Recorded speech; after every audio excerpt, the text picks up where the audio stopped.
weapon was designed to impact enemy personals, enemy vehicles, enemy shelters, and enemy assets. Today we're gonna talk about mortars. My name is Daniel Salem, and this is War is Algebra.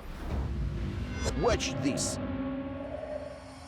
The 120mm mortar to be 1-1 has been in service since 1981. The mortar system consists of a 120mm mortar and a GAZ-66 truck for transportation. The complex is named to S1 Tisane. Additionally, this mortar can be mounted on track chassis. What is this? What's it called? And I know every weapon has its own name. Yes, this is Luba. This is our Lyubov Mykolivna. She's the queen of artillery. She has extraordinary advantages. For comparison, our Luba is a slender girl. Her weight is 210, if with wheeled movement 300. If we need to disassemble her, we take her apart into pieces with the guys and carry. So, moving her over short distances is still possible. Otherwise, Well, of course, that's 300 kilograms. there's a vehicle that transports her. By the way, there it is, standing over there. If we compare it with other artillery systems, especially with towed artillery, it's a 120mm caliber. However, if we look at a similar caliber in a howitzer, like the 122mm D30, for example, this one is 300 kilograms, while there it's 3 to 5 tons.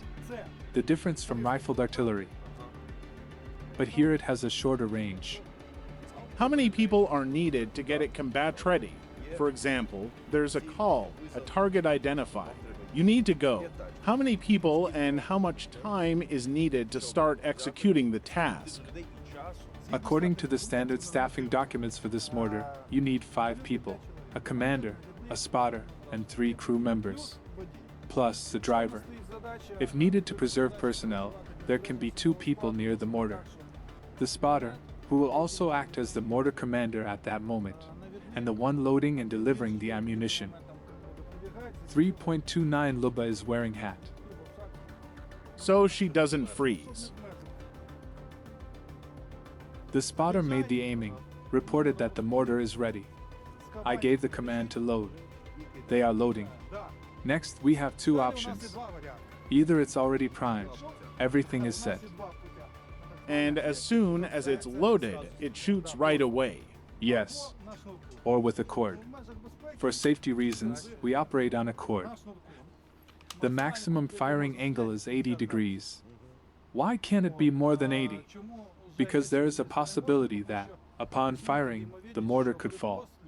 The shell might go up and come down on you or your own team. But try holding it in your hands in that position. So I lift it up, shove it in, and throw it like this. Yes, but don't you dare throw it over there because taking it out is very problematic. Watch this. The mortar consists of a barrel. We have a light barrel here. Its bipod, here it is. The supporting plate, and the so-called crown. This prevents double loading, so that 2 shells are not thrown into the barrel. When they ask how it's possible, how can you throw something into the barrel? Oh, sucks. Well, of course, you have to keep them somewhere. Let them stay there for now. When we throw the shell, the whiskers fold in, and that's it. You can't throw another shell in. When fired, it activates. That's about the crown. The barrel itself consists of a breech. This section is called the breech ring. And can you see this stylized area? It's here. Yes. Yes. This is necessary to calibrate the mortar. If we talk about the effectiveness of any artillery, it's effective only when it operates precisely. You can bring a mortar to practice, shoot a lot of shells. So I tell my guys that when we shoot, each shot costs us $1,000. And I don't want to spend $1,000 in vain. Adjustment of the mortar occurs into planes, vertically and horizontally. An important aspect in using the mortar is calibration, because during transportation, the settings may shift slightly.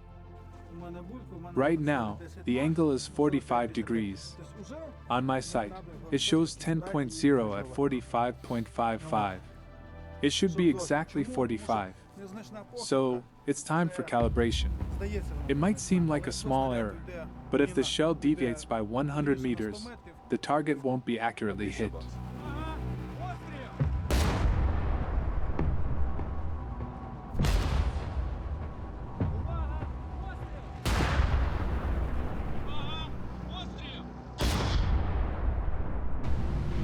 Watch this. Tactical and technical specifications of the 60mm mortar M2. Weight, 19.05 kilogram. Length, 726 millimeters. Rate of fire, 18 RDS per minute.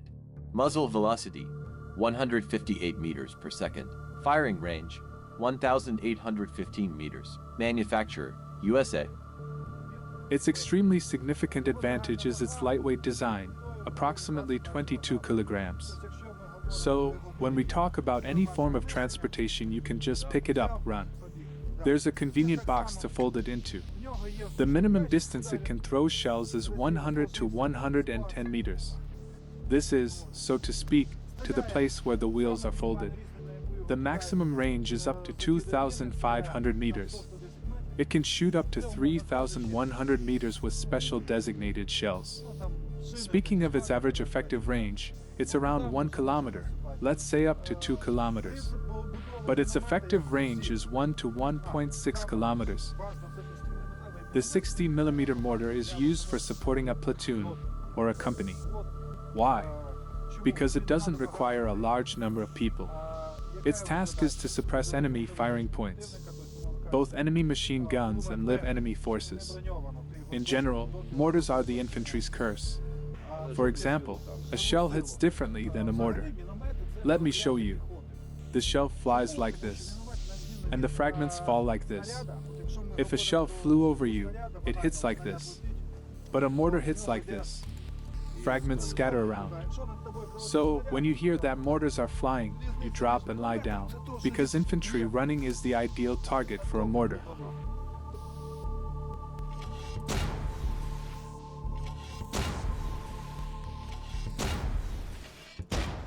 Types of charges for mortars. Fragmentation shell. Fragmentation shell with a fuse. Smoke shell. Incendiary shell. High explosive shell with a fuse. Fragmentation cluster shell. Illuminating shell. Here we have two mines, two different types. These are 3S9, the so-called illuminating mines.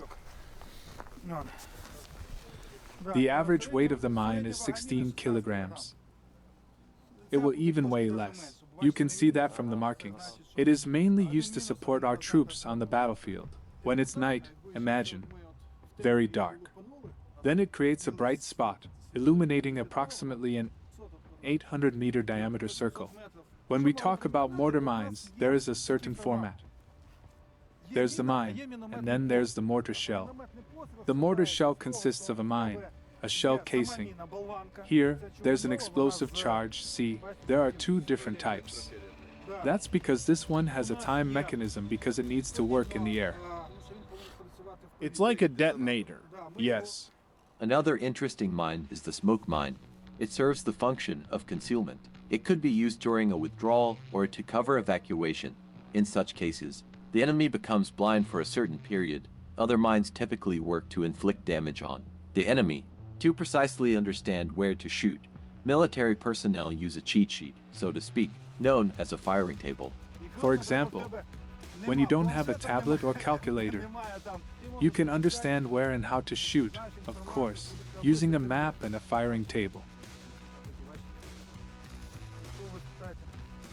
If you ask, for instance, why there's the number 1, I'll tell you, it indicates that you need 1 bundle of gunpowder. For each caliber, this is a different weight. Figuratively speaking, it's a bag attached to the tail of the mine. 1 bundle is for the first charge, and accordingly, the second one is for the second charge. If you look here, for each angle and sight setting, the shooting distance will be different depending on the mine. Each one has its own markings. Accordingly, it's written here which setting to put on the sight for each distance. Also, very conveniently, there are data here on the deviation under certain conditions.